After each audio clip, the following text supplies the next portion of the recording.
गुलामी की जंजीरों को तोड़कर मां भारती को आजाद कराया। अब हमारा कर्तव्य है कि गंदगी को दूर करके भारत माता की सेवा करें। आज के इस कार्यक्रम के प्रायोजक हैं डॉक्टर दिलीप सिंह, अमृत नेत्र निशुल्क जांच केंद्र, सराय ख्वाजा, जगनेर रोड, आगरा।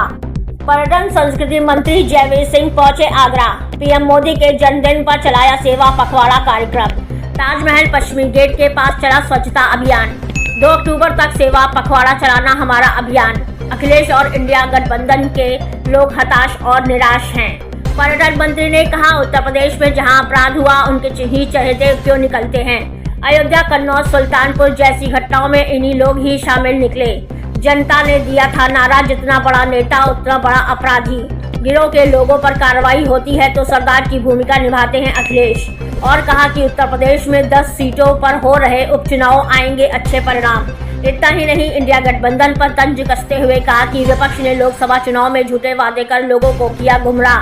आगरा से टीवी 92 न्यूज के लिए अनीस सैफी की रिपोर्ट। ये कार्यक्रम चलने वाला है, जैसा देश और दुनिया जानती है, आदरणीय मोदी जी के जन्म दिवस के पावन मौके पर आज सेवा पखवाड़ा की शुरुआत का पहला दिन है। सेवा पखवाड़े को स्वच्छता दिवस के रूप में, रक्तदान दिवस के रूप में या विभिन्न प्रकार की तमाम जन कल्याणकारी योजनाओं को लागू करने के दिवस के रूप में हम लोग इन 15 दिन का आयोजन आगामी 2 अक्टूबर, जिस दिन हमारे राष्ट्रपिता महात्मा गांधी जी का जन्म दिवस है, उस तक चलाने का काम करेंगे।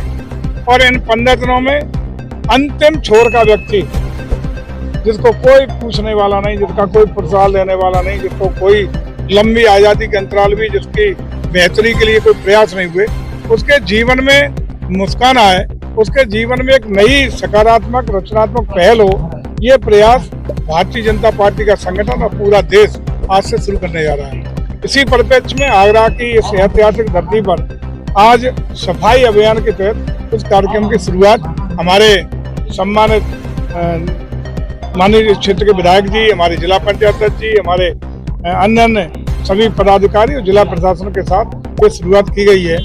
हम समझते हैं कि इससे एक संदेश देने का काम है कि यदि निरोगी रहना है, स्वस्थ रहना है, स्वयं को, परिवार को, समाज को, प्रदेश और देश को स्वस्थ बनाना है, निरोगी बनाना है, बहुत तेज गति से देश को आगे ले जाना है और आदरणीय प्रधानमंत्री की मंशा के अनुरूप यदि भारत को विकसित भारत बनाने का संकल्प पूरा करना है तो निश्चित रूप से हमें स्वच्छ रहना पड़ेगा और स्वच्छता का अभियान स्वयं से शुरू करना पड़ेगा। और जन जन की इन अभियानों में जो सेवा भाव के साथ शुरू हो रहा है, जन जन की सहभागिता अपेक्षित रहेगी। एक एक व्यक्ति इसमें सहभागिता करे।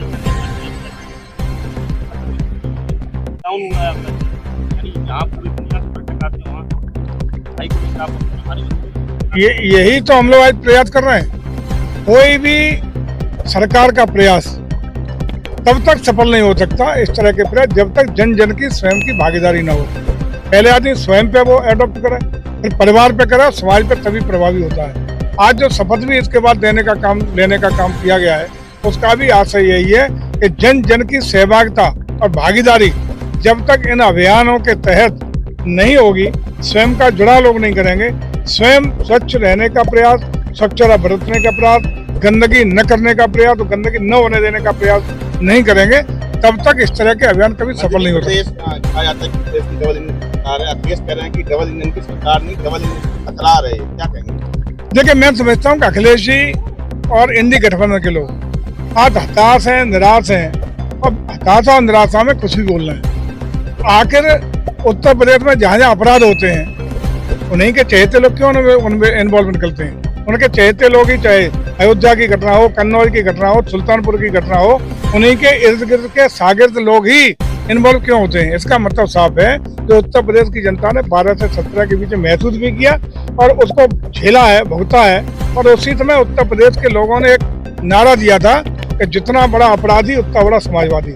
इसका मतलब ये इनके अखिलेश जी के गिरोह के लोग जब तक उत्पीड़ित पुलिस के द्वारा जब इन पे कार्रवाई होती है जब जब ये गुंडई करते हैं, पुलिस के खिलाफ कार्रवाई करती है, तब तक उनके सरदार के रूप में उसका रिफ्लेक्शन अखिलेश जी मंगेश यादव देते का हैं। नाम आया डकैती में, अखिलेश यादव उनके घर गए, पुलिस ने उनका एक वीडियो भी जारी किया, क्या कहेंगे? मैं यही तो कह रहा हूँ, उसमें तो डकैती का जो सोना डकैती में गया था वो भी रिकवर हो गया है, उसके बावजूद भी चूंकि उनका चहेता है।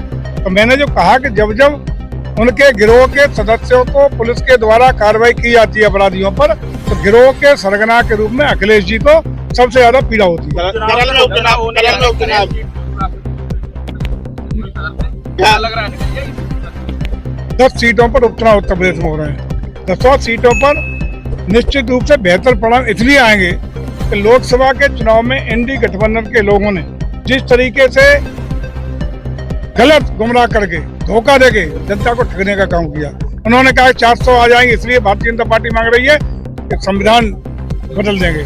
400 इसलिए मांग रहे हैं कि आरक्षण खत्म कर देंगे। 400 इसलिए इन्हें मत आने दो, हमें इसलिए जिता दो कि हम हर साल हर महीने महिलाओं को 8,500 रुपये, साल में 1 लाख रुपया हर महिला को देने का काम करेंगे। फार्म भरवाए गए, आज महिला बेचारी सड़कों पर अपने को ठगा था महसूस करके घूम रही है। अब लोग जान चुके हैं कि हमें धोखा मिला, हमें ठगा गया, और आज उत्तर प्रदेश में देश की जनता इंडी गठबंधन के बहकावे में आने वाली नहीं है। उसका विश्वास भारतीय जनता पार्टी पर, उनकी रीतियों पर, नीतियों पर, योगी जी पर, मोदी जी पे है, और उसी के कारण सारे परिणाम, क्या उपचुनाव के परिणाम हो या आने वाले किसी चुनाव के परिणाम हो, भाजपा के पक्ष में आने वाले हैं।